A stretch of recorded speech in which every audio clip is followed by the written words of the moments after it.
Alright, hello everybody, it is I, Grannerite, and here we are back with another episode of Let's Play Assassin's Creed Unity. And we're going to be getting collectibles in the St. Lambert district of the Les Invalides.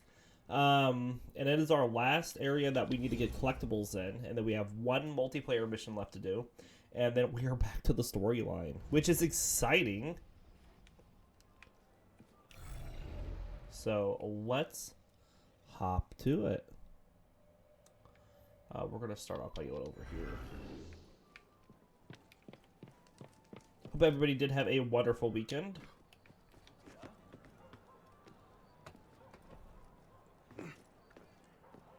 And I think if I saw here, we have 2 of the cockades already here. So we don't have to worry about that.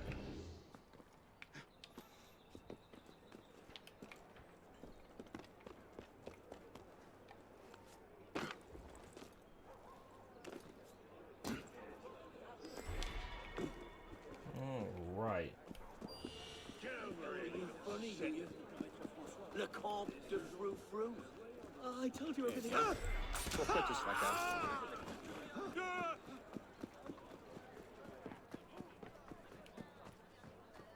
Dis-moi.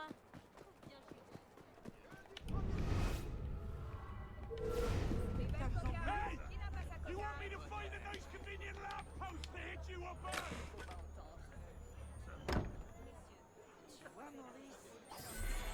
Alright, we got a companion mission here. The doctor is in. Protect our ally, make sure they survive. Just right here. My friend, how are you? Stop you! Yes,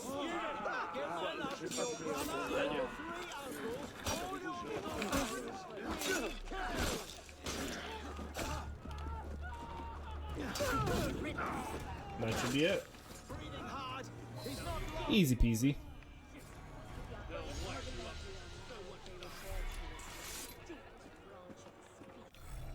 Alright, next.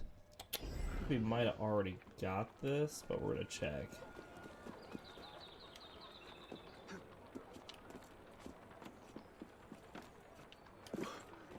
I think there was a yellow chest that was over here. But like I said, I'm pretty sure we already got it.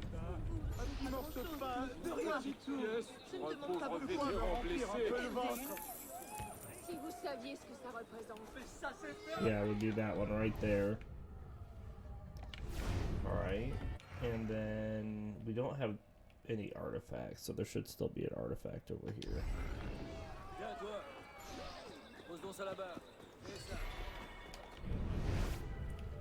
There it is, up there.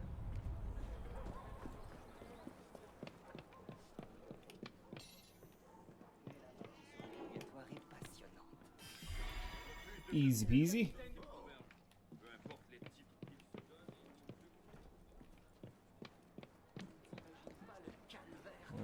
Right.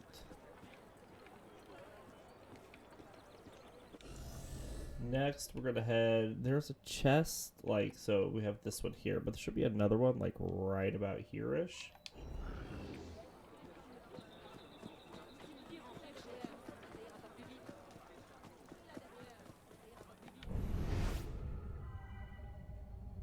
Hello, my friend.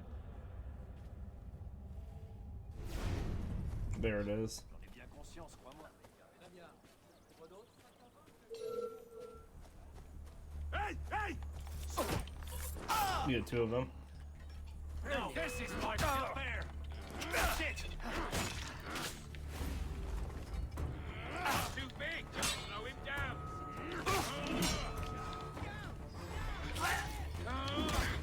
Oh, he got me. We'll give him that one.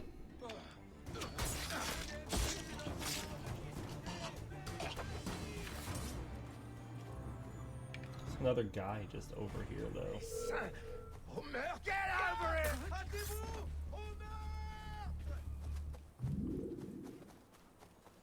Alright.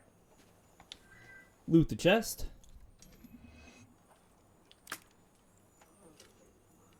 Oh. Oh non, qu'a-t-il bien pu arriver? Easy peasy.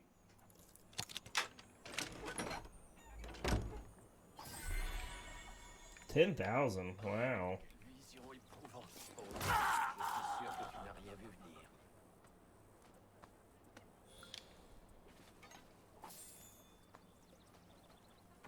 Par tous les saints, quelle puanteur!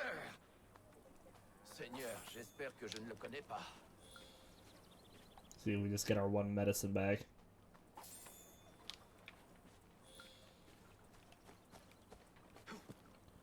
Alright, so our next one should just be over here.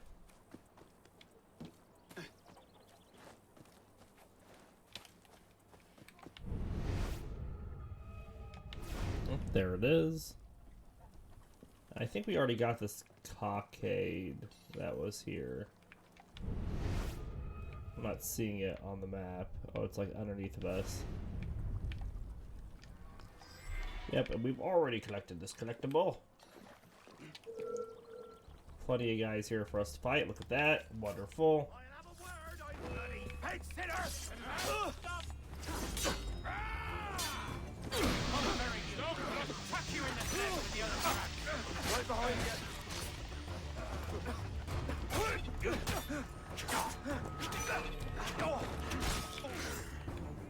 Get him! I will make you pay! Keep going. He's having issues swinging again.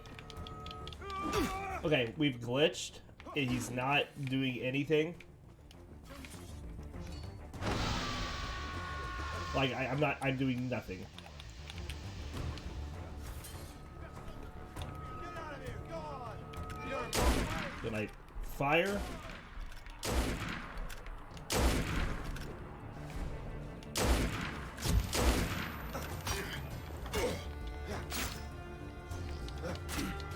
Oh my goodness.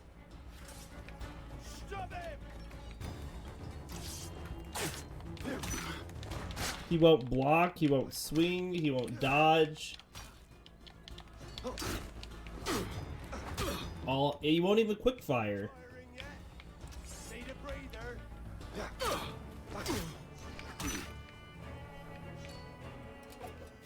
Grenade away! Okay, so that's bull. I have no idea what happened there. I'm mashing buttons and he is doing nothing.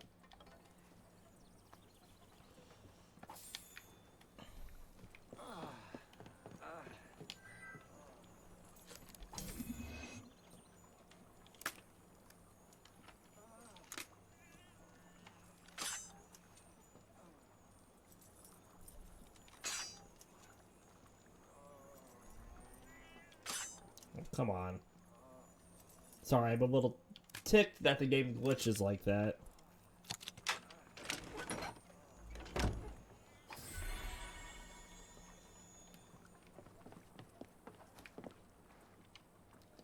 See if it's fixed itself then. Because we have another one down here.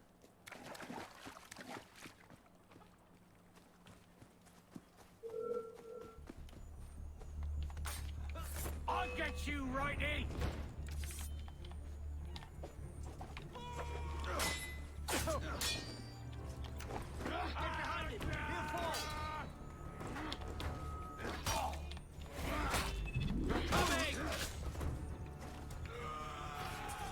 Right.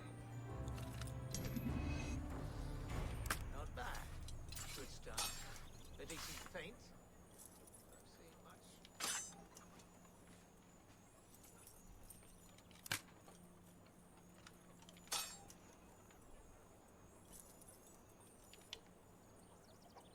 Same spot again.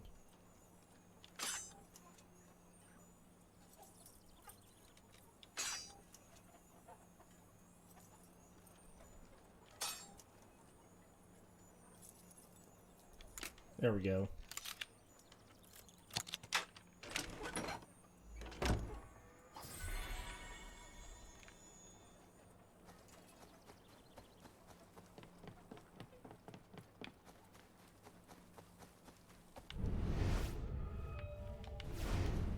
Alright, well that Oh, it's just inside there. Don't talk. Have your brains spilled. Okay, well, I need to get in there, boys. Be about your own business, citizens.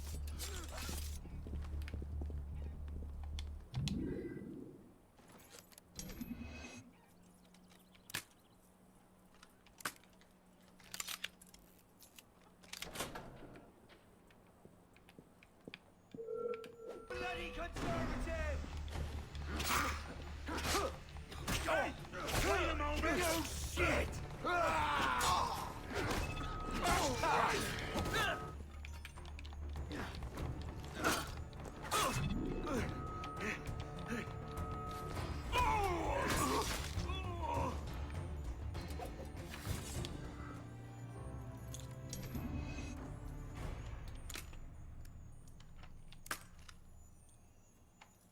Oh. Again, I always have trouble with these ones in the middle for some reason.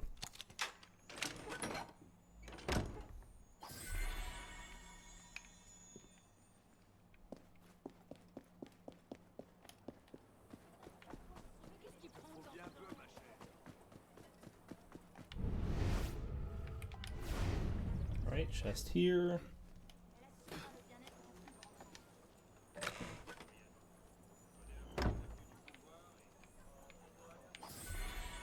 So it looks like there's a cockade over here. Cheers. Hello.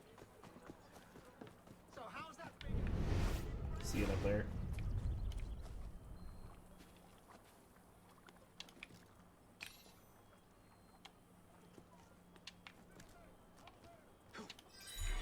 Excellent. And he's stuck. Wonderful.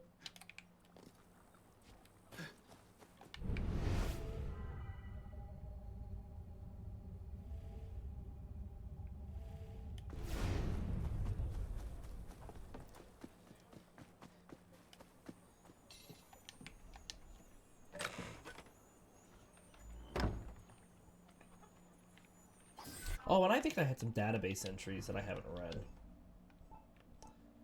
We already did the dash of poison.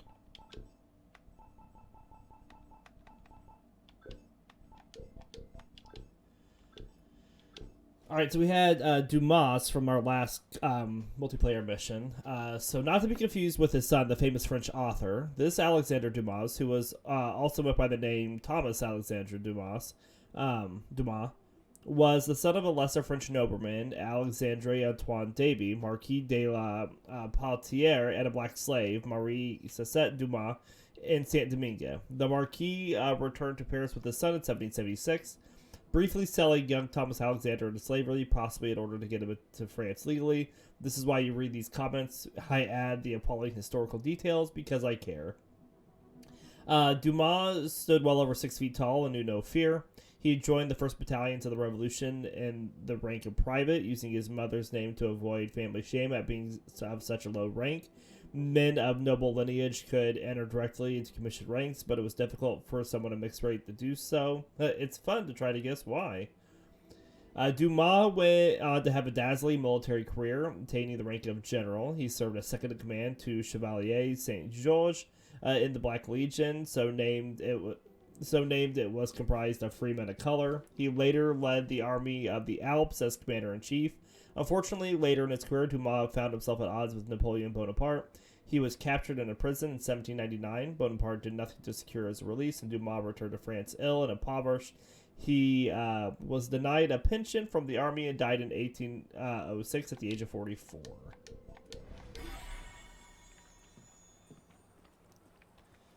Alright, well, let's go do this assassin mission that was,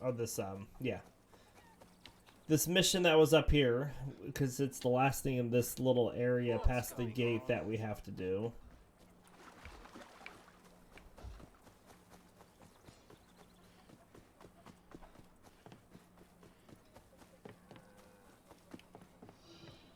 Cartouche's memoirs. Recover the memoirs of the legendary highwayman Cartouche. What's the trouble, monsieur? You? Me? So Louis Dominique Cartouche, born in a temple near Paris, the man who came to be known as Cartouche robbed carriages on the road and mansions in the city.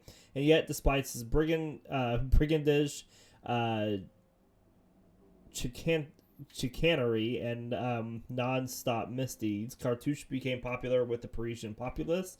He was known to target the rich in what was otherwise a bleak period marked by economic crisis and meager means of subsistence. There were a number of songs in praise of Cartouche.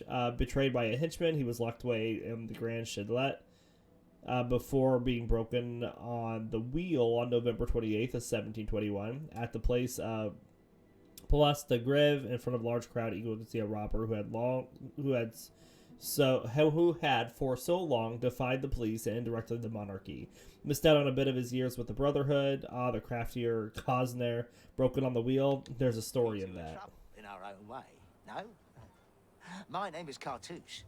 Do you know it? I do indeed. Cartouche was a fighter for the people, a lover of liberty, and a bit of a crook. And an assassin as well. But he died decades ago, beaten to a pulp by the king's men. So forgive me if I'm skeptical. Your doubt does you credit. But I have the proof. Only my memoir has been stolen. By Templars, no less. We cannot let them keep the assassin's secrets written within. I'll recover these pages for you, citizen. If only to hear the wild conclusion of this utter cock and bull story. Alright. So we have a couple memoirs that we need to go get. It looks like it'd actually be faster for us just to travel to here.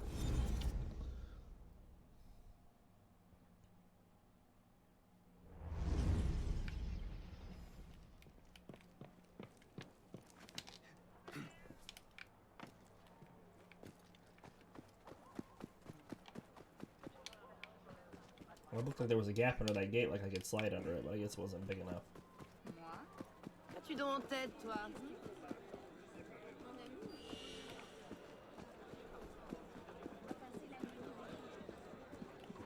Il s'est passé quelque chose?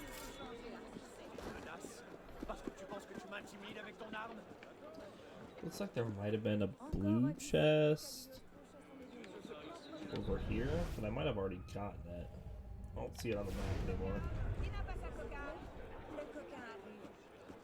Okay, well, anyways, let's go get these. Just you try to moderate this!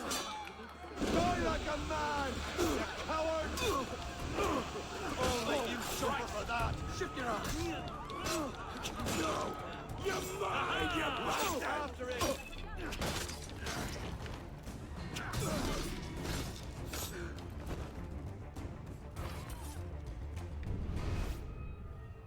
Oh, and there's snipers up there, and all this other stuff.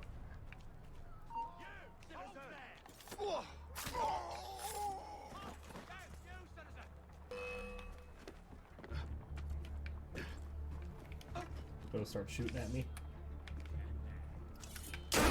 Oh yeah, that's exactly what I wanted you to do. Thank you.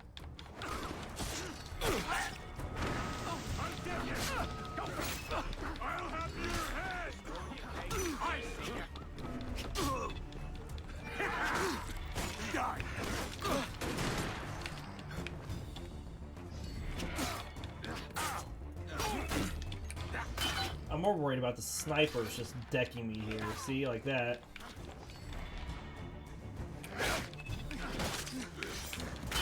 Since it's not going to let me look up at them as they're firing at me.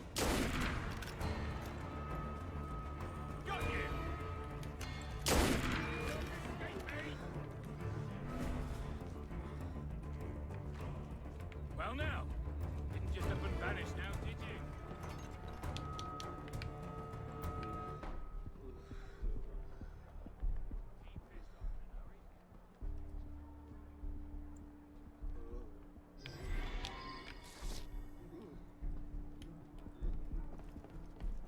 Those who oppose us, die!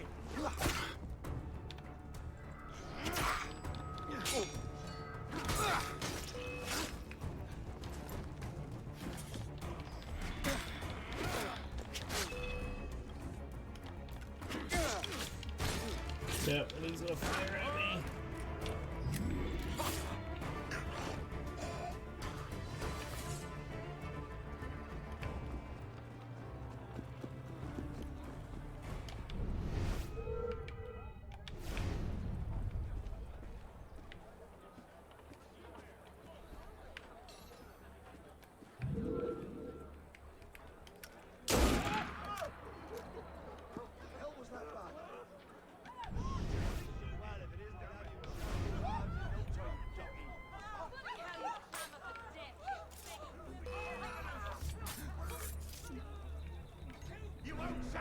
bastard!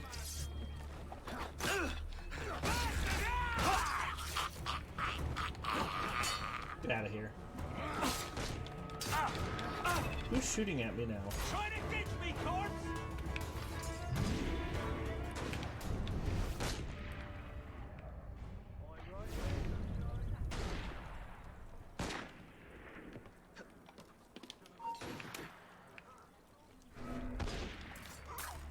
Anti-revolutionary bastard! Bloody hell! Die! Right, I have no more medicine.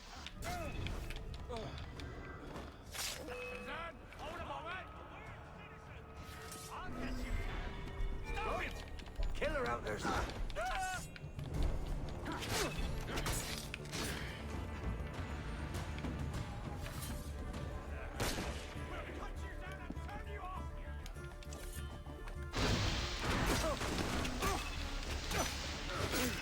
I'll make you pay.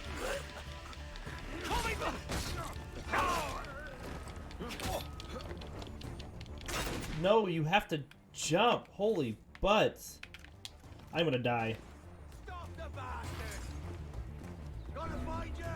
Gonna kill ya!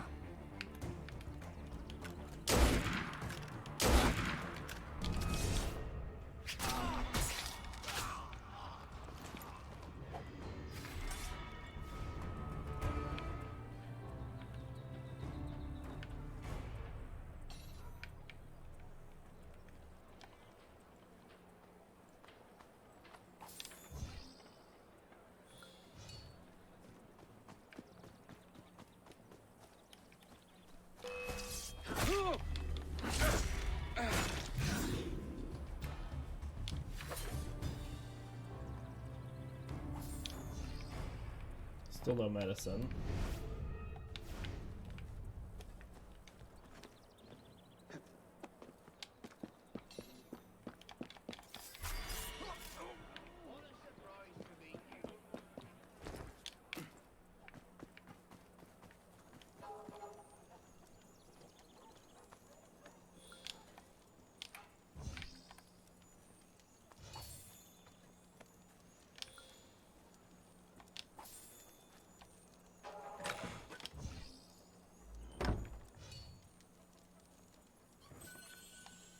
All right.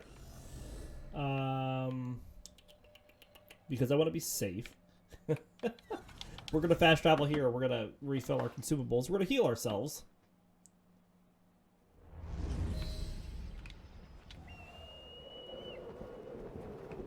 Mission failed. Monsieur, bonjour à vous. Why? Because I fast traveled?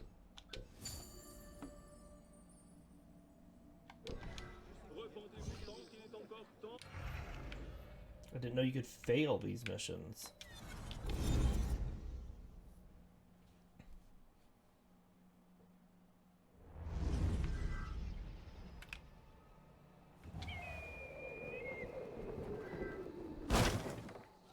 I'll top back down to it really quick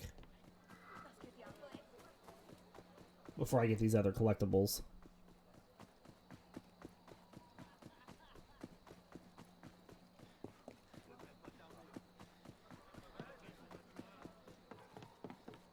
Particulièrement hideux pour Mathurin.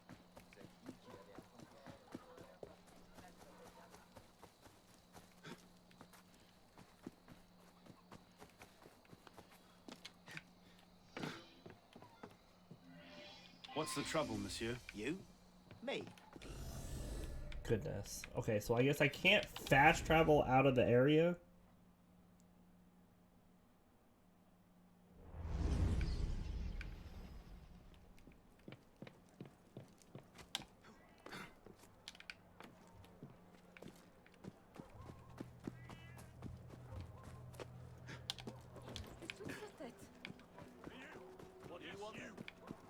What exactly are you accusing me of? Yeah, now they're all back, and so we have to do that again.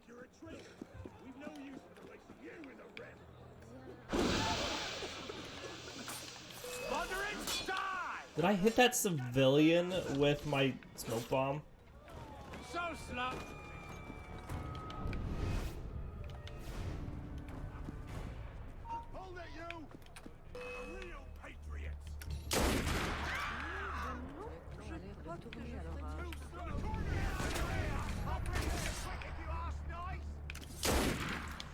Oh yeah, that's what I wanted you to do.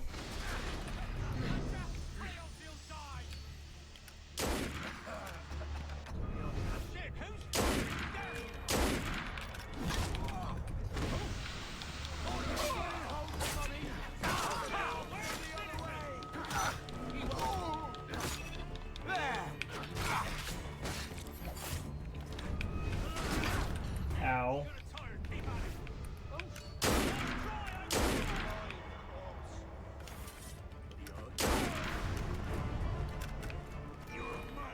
You're still alive? I thought I shot you.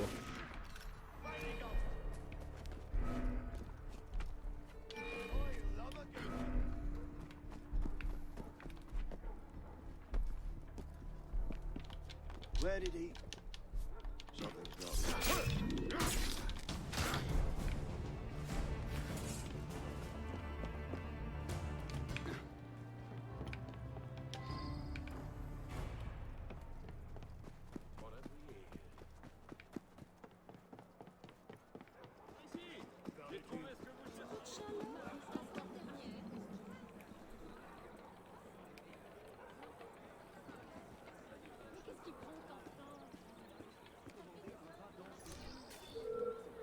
I hit him with a berserk blade.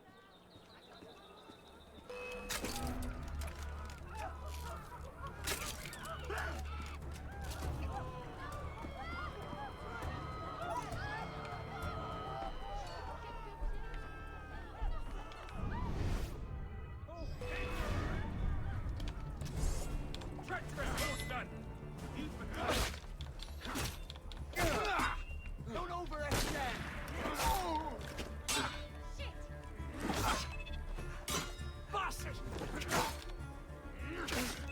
Alright. We'll get it this time here.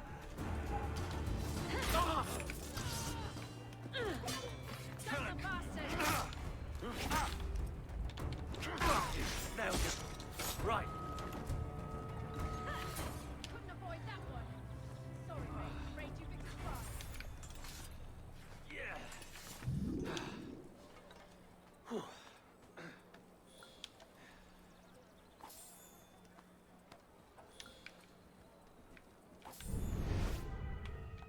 Okay, so there was a sniper up and there was a sniper down.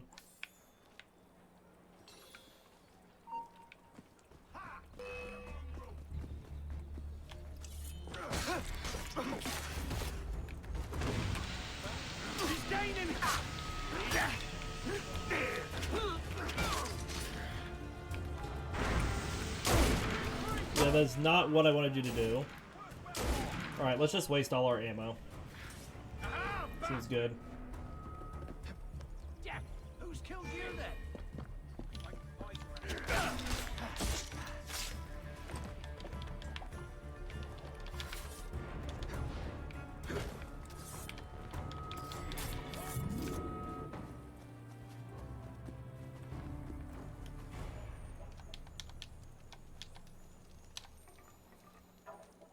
Guy's in the way.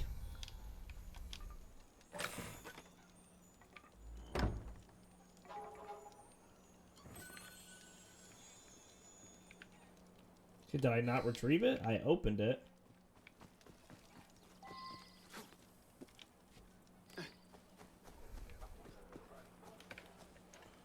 Let's not go that way because there's a bunch of guys there.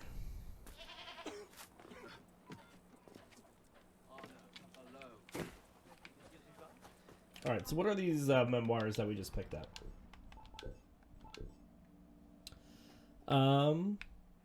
The manuscript is in very poor condition. Many pages are missing or illegible. However, it is possible to make out some paragraphs. Born in a squalor, I have lived a life of debauchery, depredation, and crime. It has been glorious. My youth was the usual series of petty thefts lived by all my companions in the northern reaches of Paris. At the age of 15, things took an unusual turn during the burglary of a charming mansion. 2 pages are scorched beyond readability. Lest you assume that Madame Dayton played the knowing temptress Delilah to my innocent Samson. No, I seized upon all temptations as a matter of honor. This particular one was simply more delightful than any I had known. Madame de N instructed me in the arts of pleasure.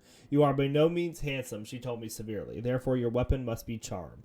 Use it in abundance. Like wine, no one ever believes they have imbibed too much. My craggy scar, smashed no heretofore regarded as defects, became features that marked me apart. A crooked smile and engaging manner carried me much further than many a more well-formed swain. A gentle witticism can gain entry to unimagined. Several sentences are smudged with ash. She taught me also how to extract the fruit of an orange from within by way of a small slice to its covering. This skill proved to be an astonishing use. In fact, the priest banned me from the confessional. The details of my sins were too licentious for his shell-pinked ears. I was consigned to sin and sin again. And again, without hope of redemption. Here are a number of pages too stained and torn to be read. We cornered the carriage on the road to Arras, 3 dukes smoking within, 3 dukes foolish enough to carry far too much silver and finery. Such a large bounty was not to be hoarded. The nobles continued their journey on foot, in their underclothes, while we shared and spent their riches among the villagers and thus made allies along the route. Allies that proved useful throughout my life. Here the bulk of the manuscript appears to have been simply lost. It recommences in the midst of Cartouche's famous public execution. Search the wall cloud for familiar faces, and you can be sure there were some. Creased into their features, a mixed reaction to my plight and humiliation, for, dear reader, the human creature is given to many emotions, all contending for expression at the same instant. Indeed, it is rare that a simple emotion reigns in a human heart.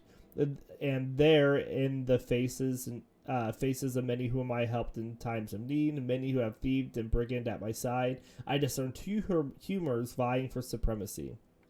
The first, an ancient desire to help me and relieve me of my distress, perhaps to live my punishment for me. However, the other emotion detected was of a darker hue, desire to see a man torn to shreds, the desire for blood, pain, and death. Even friends can lament one's loss and still reverence the glory of the spectacle, such as the human animal. This section of the memoir breaks off here. And then we have the second one. A second section, this story seems to pick up mid-tale. In the event, I was searching for one face only. Surely she would wish me safe journey to death, even if it meant leaving the bed of another a few minutes early. Alas, I saw neither her raven ringlets nor her flashing eyes. I was roughly hauled onto the scaffold. The great wheel, the instrument built to inflict unimagined pain and a prelude to bloody death, stood before me. It appeared somehow too small for such a mortal purpose. The executioner pushed me against the rough-hewn logs and lashed leather straps, worn ragged by scores of damned souls before me, about my wrists and feet. At this moment, he took an extraordinary action. He blocked the crowd's view with his stout body and, in a thrice, shoved a wet, bulbous bag between my back and the wheel. What? I managed. He glanced at me and spat through his teeth. Pig's bladder, filled with blood. And then he looked to the crowd. I followed his gaze, not daring to hope, but there, it was she. He was looking towards Muriel. Oh, what a tide of emotion crashed upon my beaten soul in that moment. My beloved Muriel had come to rescue me, but at the price this could not doubt of having yielded to the lust of the brutish executioner. The man who looked me in the eyes and shoved a much smaller bladder in my mouth. Bite this when it's time. He raised his hand to the crown and then threw his massive weight onto the lever. The wheel gave an ancient groan as if awakened. My arms and legs and spine pulled taut even when the straps cut into my flesh. The crowd erupted in delight and horror, the length of my body at a sky of pain. Ah, such rapture flowed through the assembled masses. They shouted for more, in crazed desperation. As I tried to physically pull back as if I could by force of muscle and sinew prevent the wheel's dread revolution, the giant pulled with greater force, pulling me into an excruciating stretch. Sweat now beaded on my brow, and yet with another pull the lever began to stream down my chest. The small bladder at my mouth prevented me from screaming. In fact, it was difficult to breathe. Another pulled the lever, and I felt the very joints of my shoulders begin to pull apart. It was if this was rescue, it was of a dire sort. I gave into the wheel, no longer attempting to slow its progress, and progress it did. I felt a tendon in my leg spring loose, as if I were a cooked pigeon, and then my upper arm separated from my shoulder with a sickly pop. The effect was perversely to lessen the pain, as now my body had slack in it. But this was short-lived. Again, the lever creaked. Again, the crowd roared, and again, my muscles stretched near breaking. Surely the bladder must break. I attempted weakly to press upon it to speed and deception, but another pull by the oafish torturer ended all thoughts of making that effort. He pulled, and yes, there, my other shoulder gave way. Oh, what a painful jolt I felt. My two arms freed of all anchor to myself, but this last was enough. The bladder beneath me broke, sending a spurt of red blood down my back and legs, as if my entrails had exploded. The crowd went mad with joy, capped with delirium they experienced when I chomped onto the bladder between my teeth, filling my mouth with thick pig's blood, which I spat out in disgust and fell back in a swoon. I lost all conch. The next pages seem to have been soaked in water sometime in the past. Nothing is legible until the very end.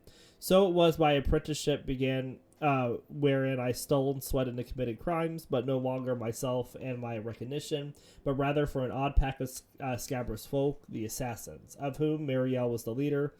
And reader, my labors there must live and die forever in silence. All right.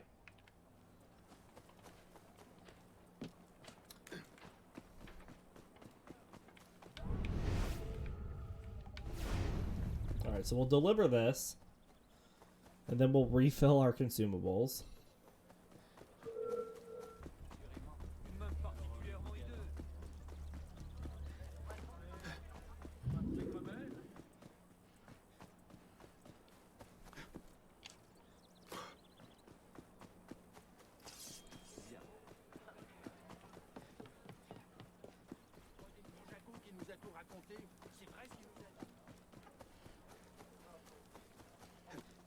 Alright. There we go. The memoirs. Yes, give them to me. Truth be told, they're not mine exactly. The real Cartouche, Louis Dominique, survived execution and became an assassin just as is written here. Before he did die, he passed these to my predecessor, an assassin like myself, who also took the name of Cartouche. I have carried on the work of my forebears, filching from the wealthy to feed the impoverished, and I have plied my trade well. Yet here, I find myself an old man, stretched thin and slowed by time, eager to find another to carry on my work and bear the name Cartouche into a new century. I see. And am I the lucky inheritor? I find you a worthy candidate, to be sure. I will keep watch over your progress and make my decision another day. Alright, well, we finished that mission, which we should have finished the first time, but I didn't realize it was going to fail us if we fast traveled. But now we know, I guess.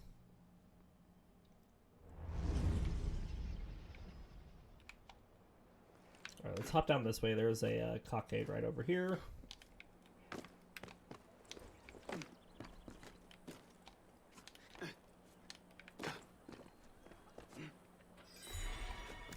Excellent. And then over here there is a shop where you can refill everything, and then there's also a chest right by this shop.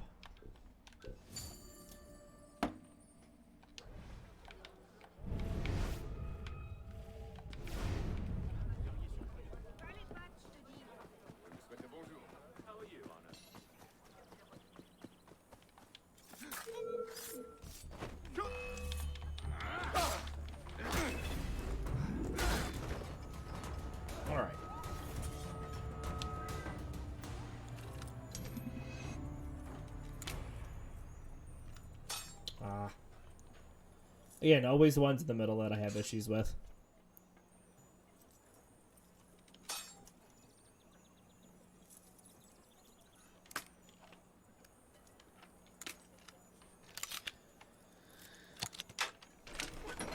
All right.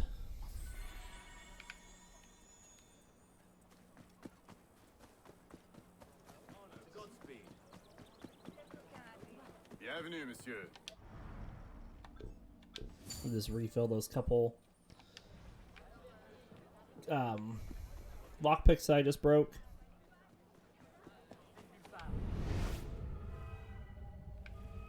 Alright, so there's a chest down there.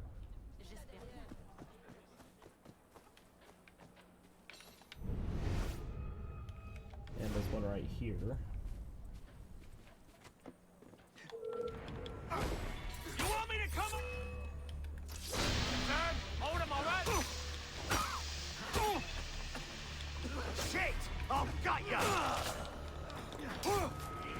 There!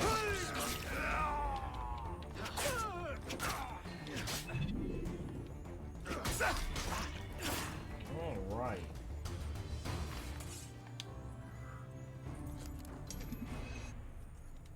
Nice to get a 2 difficulty one once in a while. There's a lot of 3 difficulty locks in this game. They really don't want you to get stuff until late. Is that cockade down or is it up? It's down. So we're gonna go down.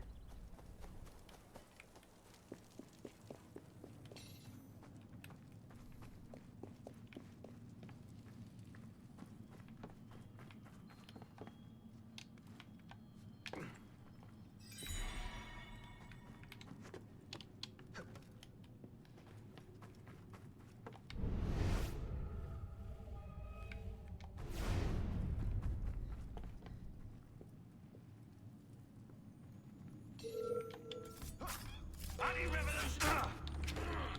Stop him! Swing again. Thank you.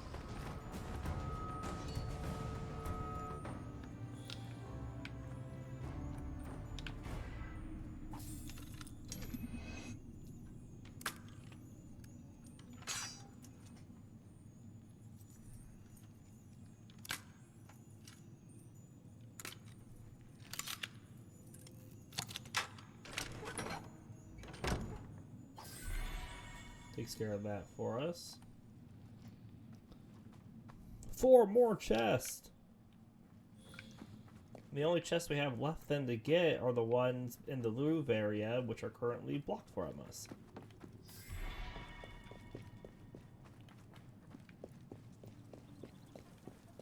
Alright, so now we want to head south.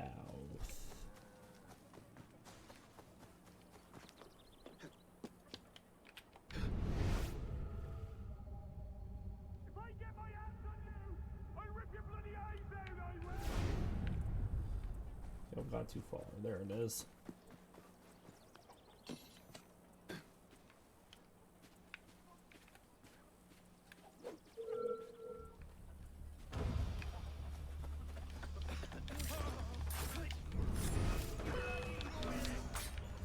You outstayed your welcome!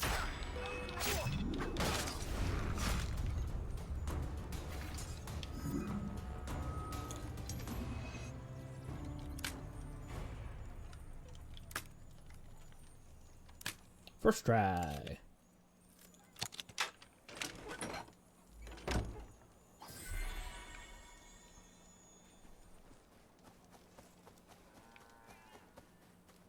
All right.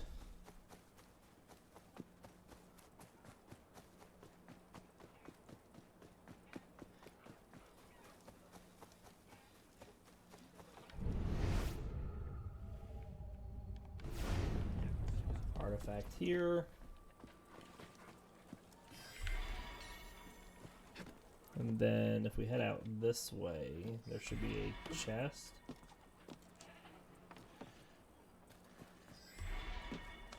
New memento unlocked.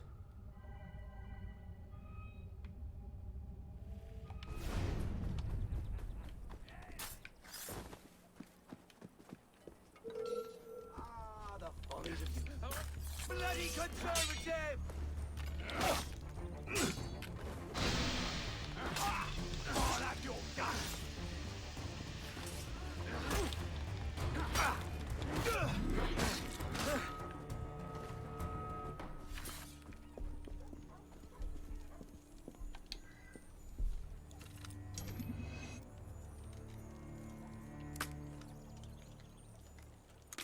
Okay.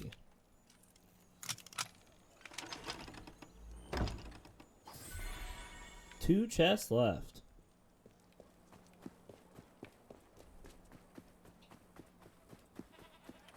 And two cockades.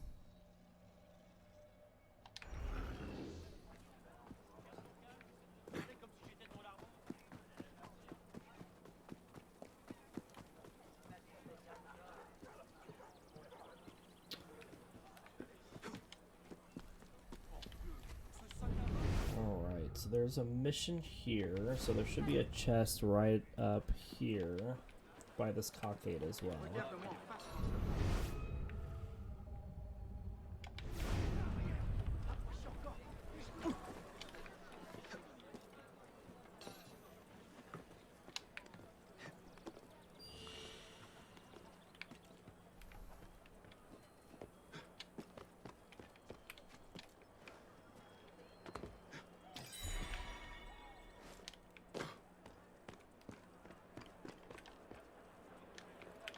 Right, and how are we getting in here?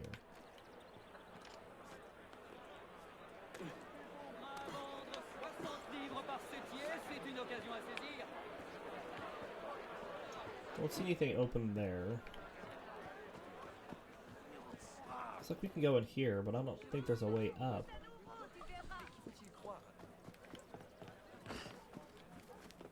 So this door here? Nope, that's the same place. Nope, that's just a storeroom. There's a window if it's open.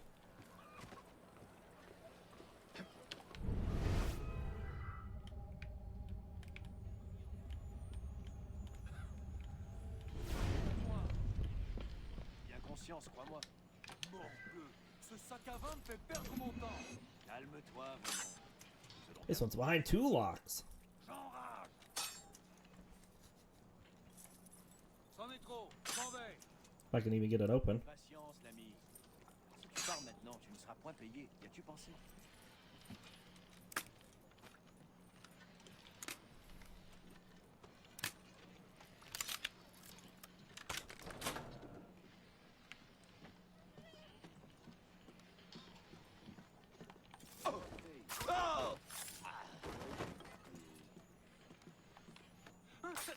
Oh, was that it? That was it.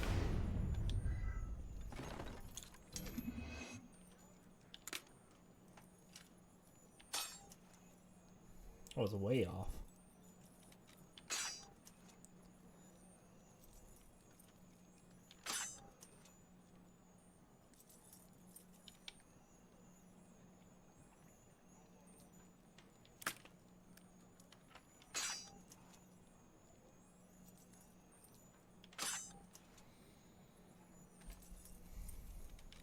Oh, come on. There we go.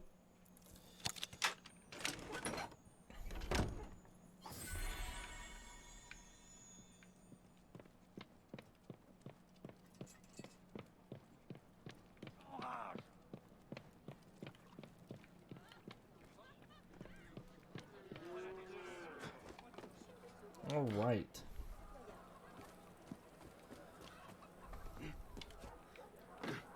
Submission here, and there's also, if you look on the map, we'll be able to see. So the turtle, the snake, turtle, snake, bear, paper, scissors. Kill the turtle, the snake, the bear. 3 thugs terrorizing the neighborhood. 3 men are terrorizing the neighborhood. Stealing, fighting, drinking, passing off counterfeit money, taking whatever and whoever they want. If we resist, they threaten us with the guillotine. They have names for themselves. The big one's the turtle.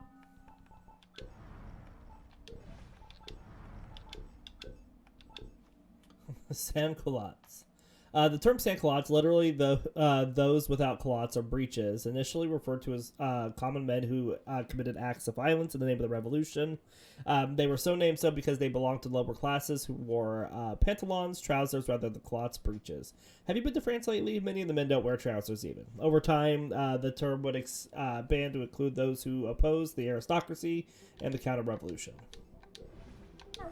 The slimy one calls himself the snake, and the really, really brutal one is the bear. All right in front of us, all place. Alright, well, let's go kill these guys. Wow, look at those snipers up there.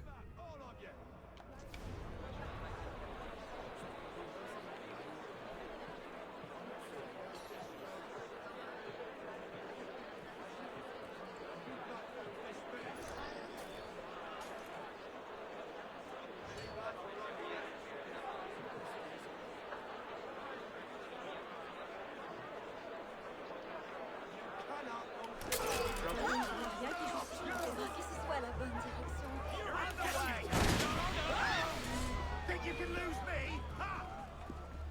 Hey!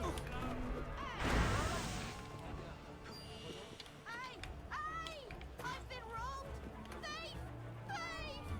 Someone stop him! That's mine! Oh, well.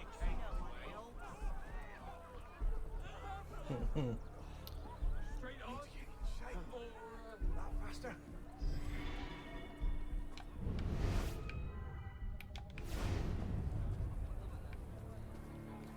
Alright, well, that's one down.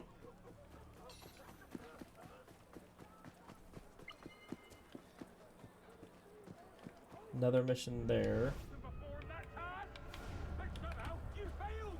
The orders were to protect this area. Why then did you? Please.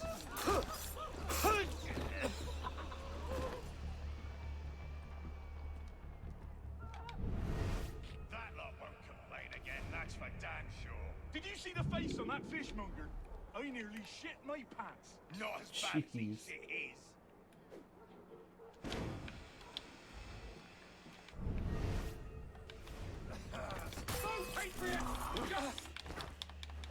Ah, wonderful.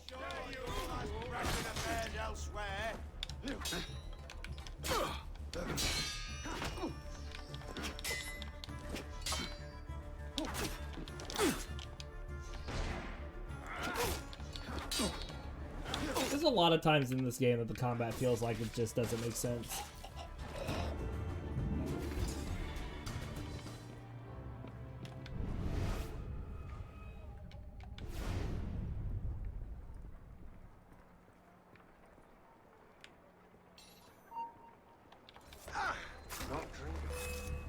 You won't escape me!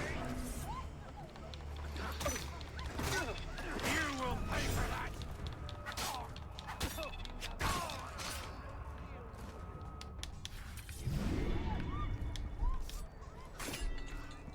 Well, there's a sniper up there.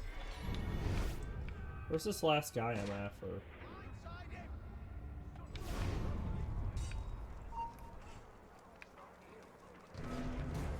Okay, why can I not see him? Camera is so busted.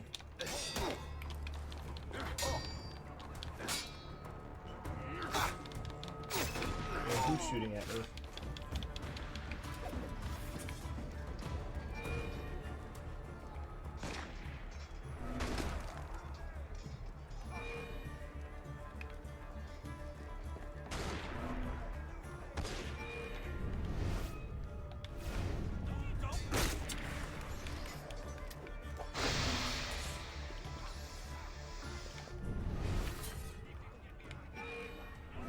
Oh, he's out here fighting.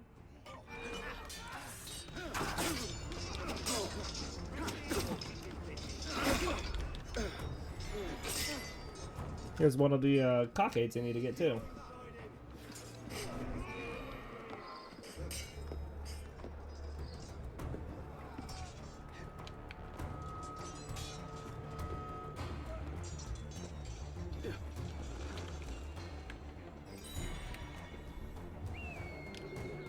Thank you. It's better than this, focus!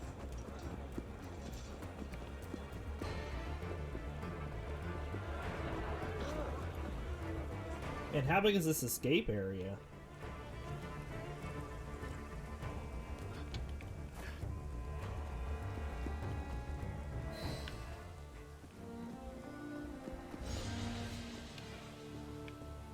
Alright, so there was a shop right over here. Won't ask you again. You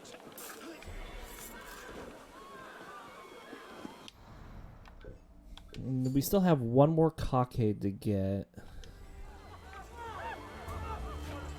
Is it here? Like south of here? We already did this one. No, we got all the cockades. Never mind. We just have one more chest to get.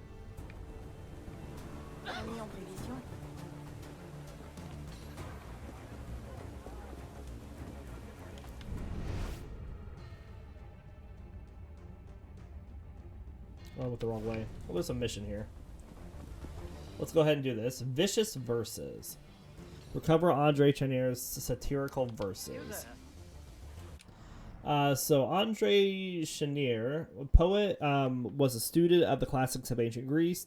He rubbed shoulders with foremost literacy in aristocratic circles and was noticed for his writing. His ambition was to become the modern Homer. During the Revolution, he contributed to the Journal de Paris, denouncing the revolution's excesses and openly criticizing Robespierre, Marat, and the painter Jacques-Louis David with satirical poems. Having become a target during the September massacres, he left Paris for the provinces. He was arrested and guillotined in 1794. The muse to answer my call. The pleadings of a poet with the honor of France in his heart. Say the name Jacques-Louis David and see if you don't gag on the sound. Well, I have written a series of poems satirizing the life of that most despicable propagandist. Sadly, the final verses are under lock and key in my abode. If you could retrieve them, the people of France would learn the truth about David and his confabulations. And my legacy would be assured. Go. Alright, just a second.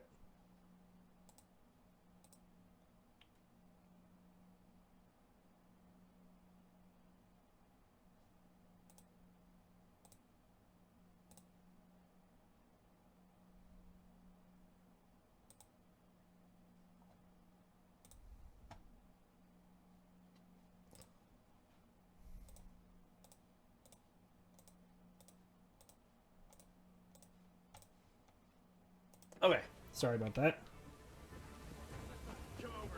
Have you read the Chenier verses? Stop that. I got on my feet with laughter. David.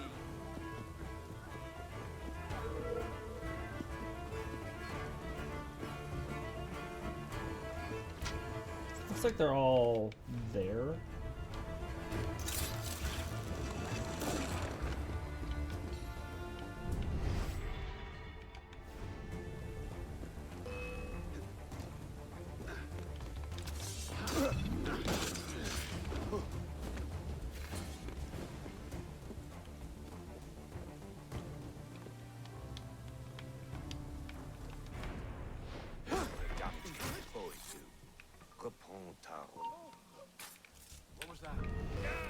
Hi.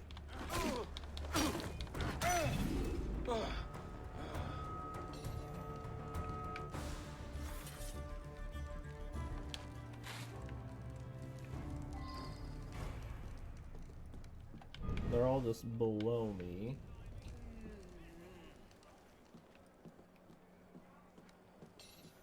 I've never understood poems myself. What's in these we should worry about? Colourful metaphors, trenchant hyperbole, that sort of thing.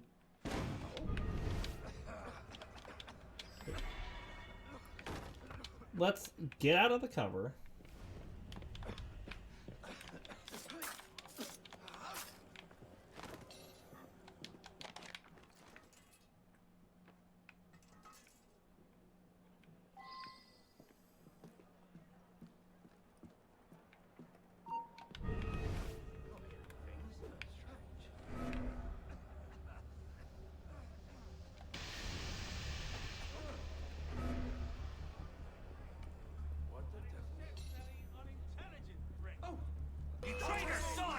Ah, wonderful.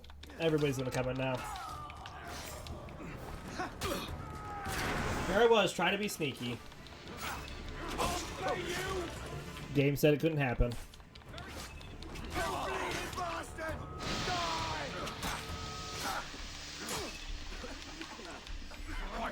You will suffer. Get him.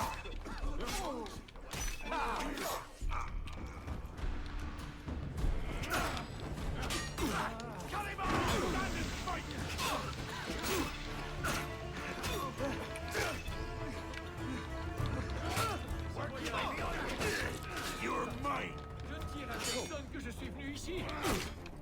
Stop that.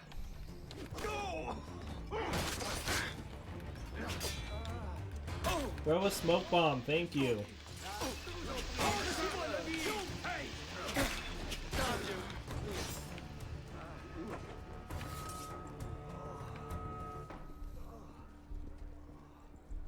Now we're just gonna wait for him to stop looking for us.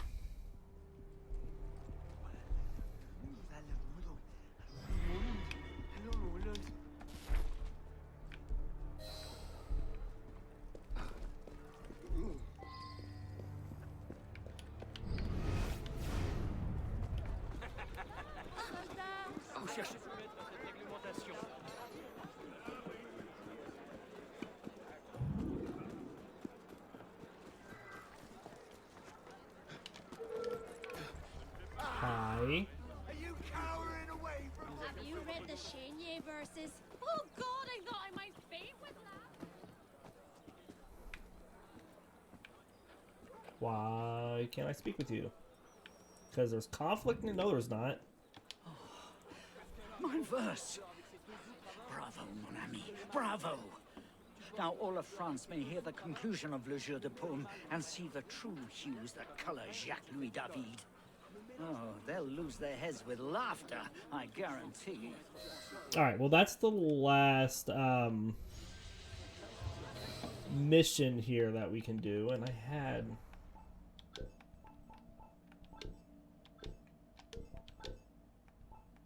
So here's the poem. The young captive. The budding shoot ripens unharmed by the scythe, without fear or press on finer branches lithe. Though springtide of green clusters bloom, it's strange then that in my life's morning hour, through troubles like clouds on the dark present lower, half frightened shrink back to my room, back from my doom. Let this. How long is this? Holy moly!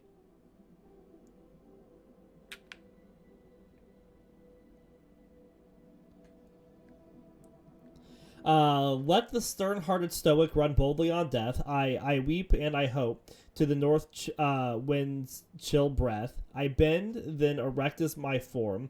If days there are bitter, there are days also sweet. Enjoyment unmixed, where on earth may we meet. What ocean has never a storm? Illusions the fairest assuage half my pain. The walls of a prison enclose me in vain.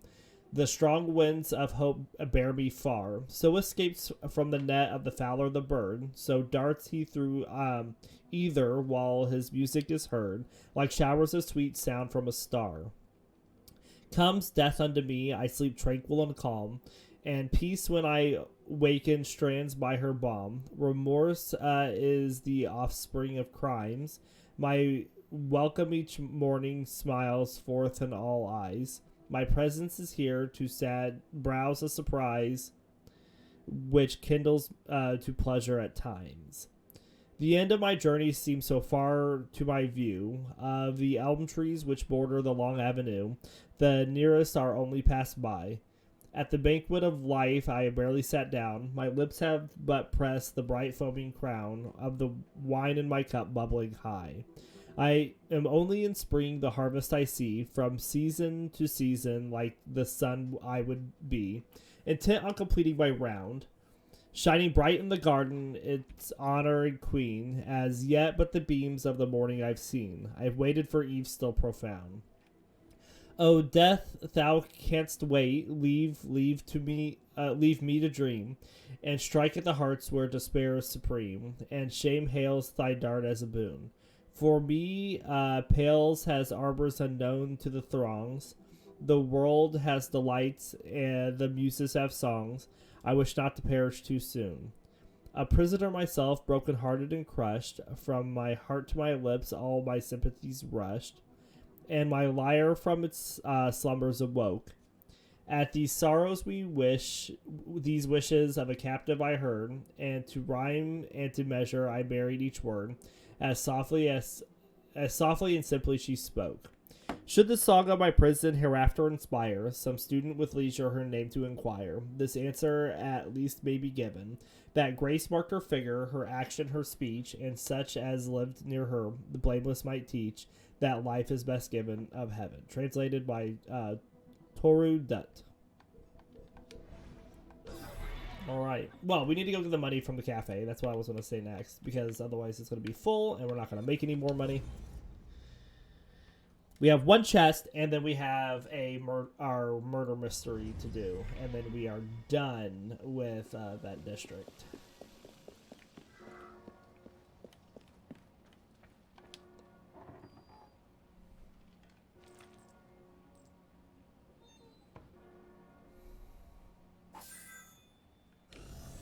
Alright, so we'll hop back here.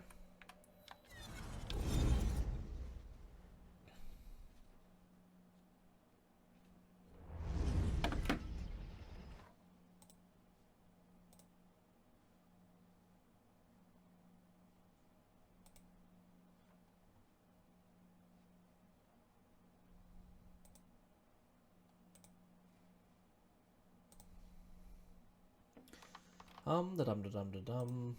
Sorry. Hello, Watchy29. Thanks for the follow. Welcome to the channel. Hope you enjoy what you see. Bonjour. Refill our consumables. We have one more chest to get.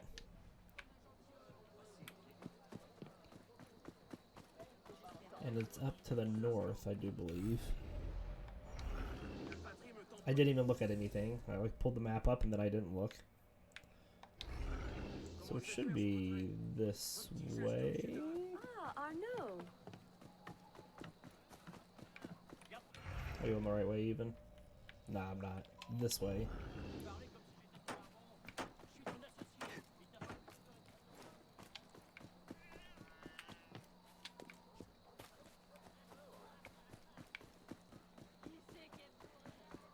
Alright, let's take this off because the chest should be right around here. There it is.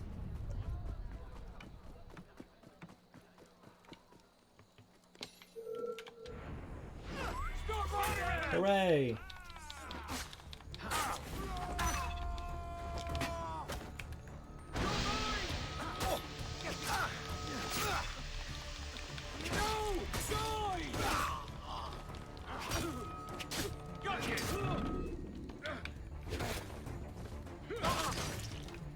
Alright.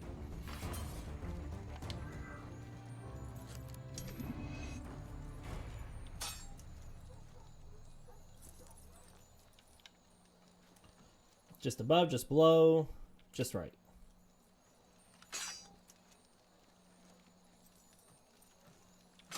Oh, same spot.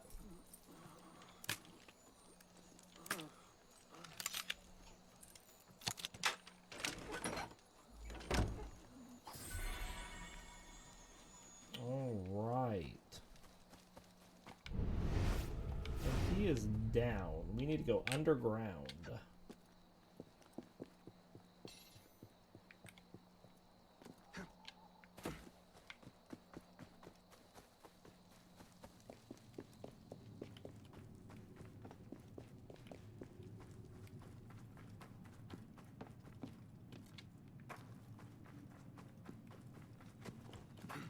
All right, the death of Philibert Aspart.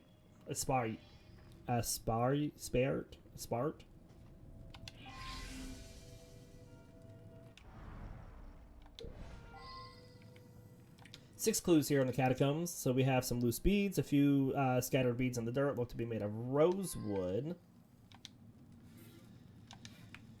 It's the same thing that I already looked at. We have a well-worn Bible covered in blood and stamped by a local convent, the Convent de Fils de l'Infant Jesus, 84 Rue de Sèvres. Crate of chartreuse, a crate filled with shattered bottles of chartreuse and surrounded by dirt. It looks to have been buried for several years. The address on the local tavern carved on the side. 5 Rue de Sèvres. Maybe the barkeep could point me to who the owner is. Alright, we got some keys here. A set of keys hooked to a key ring. We have an old satchel, a first aid kit. We're just waiting for these case entries to unlock, or to finish going. The address on the local apothecary stitch inside is 99 Avenue de Bethune. Okay, so we're getting a lot of locations here.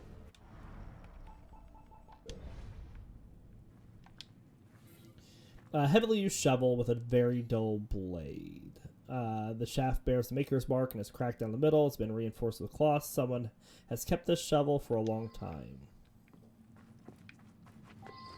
Alright, so we have 6 clue locations.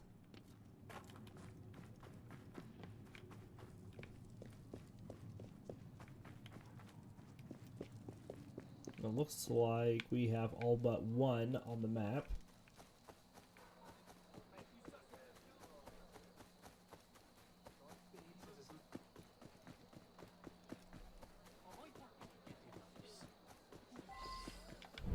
Clues found here, 4. We have a large stack of Bibles. The inset bears the stamp, same stamp as the Bible from the crime scene. You want us to speak to her? We'll speak to her. So we have a Carthusian nun of the convent of the Infant Jesus. That's one of our Bibles. We hand out so many of these to those in need of God's embrace. And that's the blood of Christ, my son. Do you feel his call? The chartreuse. That's none of your business. Best you move along. Idle hands. Okay. That's not what I wanted, thank you. So the statement of the nun, piercing eyes and little patience, she admits the Bible I found next to Philibert, belongs to the convent of the Infant Jesus. Though they give them out for free, she certainly does not like me asking about the chartreuse. The blood of Christ, there's a glass containing a dark red liquid. According to the sister, it is the blood of Christ. And it says new location, the graveyard. Okay. Bottles of chartreuse. The bottles are covered in light film of dirt. Okay. So let's go to the graveyard here. Hello, my friend.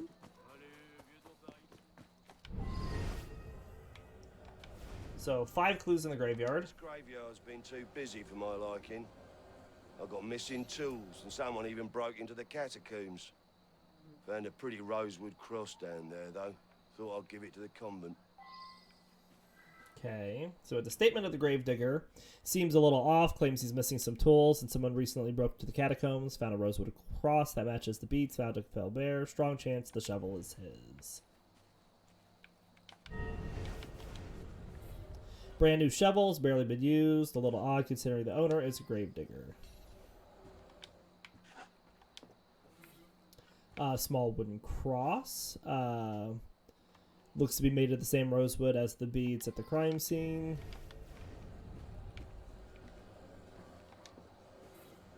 Half-buried coffin. Philibert would easily fit inside.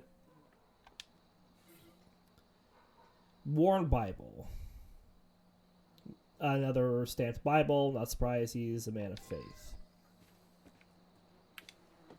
Okay. Haven't really seen anybody with a motive yet. Hard to believe the gravedigger would kill him for a cross.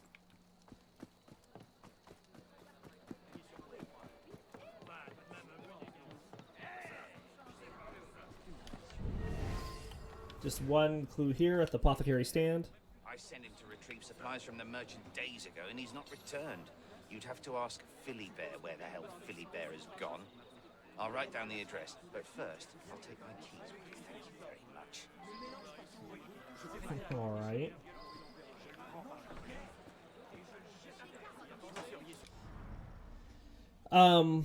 Philibert assisted the apothecary named Adrien Piet. A few days ago, sent him to a merchant at 9 Avenue de Saxe. Piet does not seem happy about the late delivery.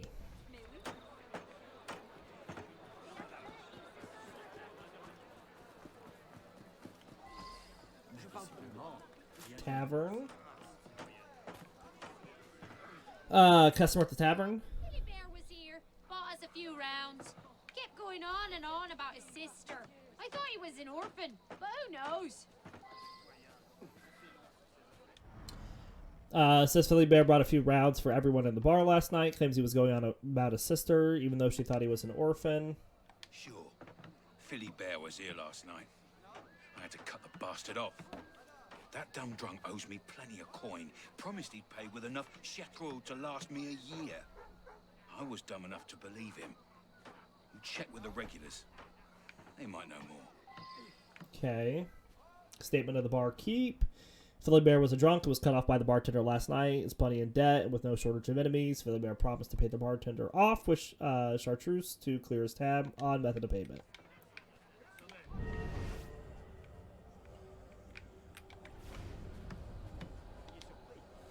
A few bottles of chartreuse. They emit a faint green glow. Interesting.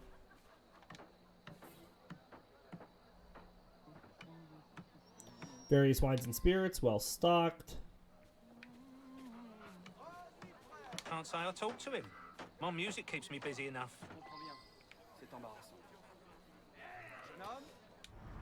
Loot player seems more concerned with playing for no one in particular than sharing information on Philibert.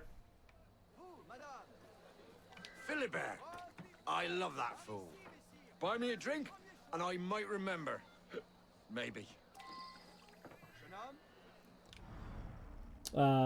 Drunk is pretty much useless and expert at rambling.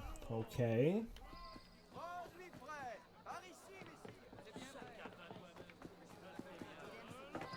Well, again, I haven't really found much information on people. The only person that he owed money to was the barkeep. Merchant stall here. Philibert? Haven't seen him. Well, what do you have there? Chartreuse, quite rare. You know the Carthusian monks are famous for making it, and the Carthusian nuns are just as famous for hiding it as well. We got a shovel here. New shovels. These shovels are brand new and unused. They bear the same maker's mark as the one found at the crime scene. Sees Philibert never reached the merchant. What's interesting is parents' curiosity about the chartreuse I found at the catacombs. Seems the Carthusian monks make it, and the Carthusian nuns are notorious for hiding it. Various of tonics and supplies, a very well-stocked merchant. Alright, well that's everything.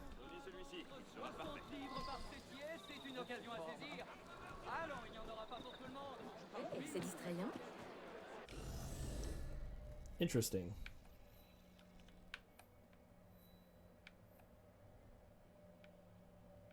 Is it the monk? Or is it the nun? Because she didn't want to get rid of the chartreuse, and he's a drunk and is drinking it, and... I really don't know in this one. There's not a lot of information in this.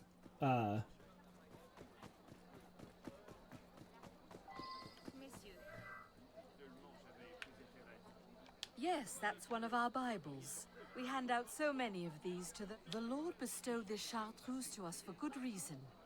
I would never allow a peasant to tarnish its name. Well, I guess I was right. Yeah, so it was all about the wine, because he had the wine. Or the chartreuse, the alcohol.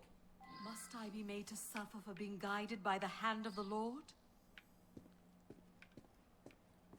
Where's Vidocq? Little beast broke out again.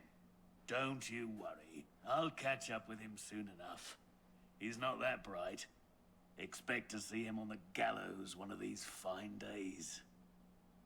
I'm sure Philibert had noble intentions, but even I know not to touch that chartreuse. Find a weapon you like. It's yours.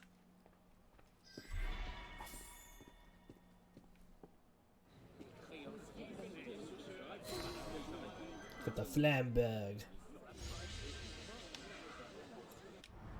So the case summary here. So Philibert Aspert was in over his head with debt. He spent all his earnings gambling and building up quite a tab at the local tavern. One night, in a drunken haze, he wandered straight into the Paris catacombs. He was lucky enough to stumble upon a large stash of precious chartreuse.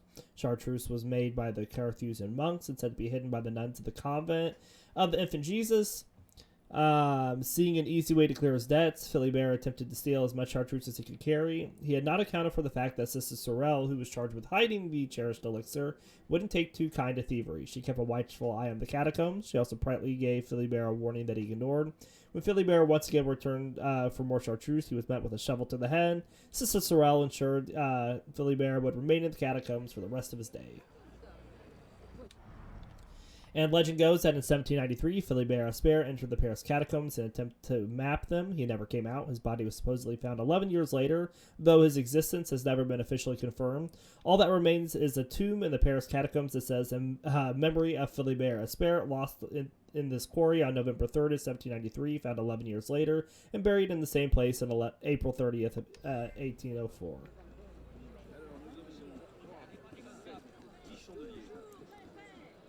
All right, and that takes care of all of the collectibles down here then.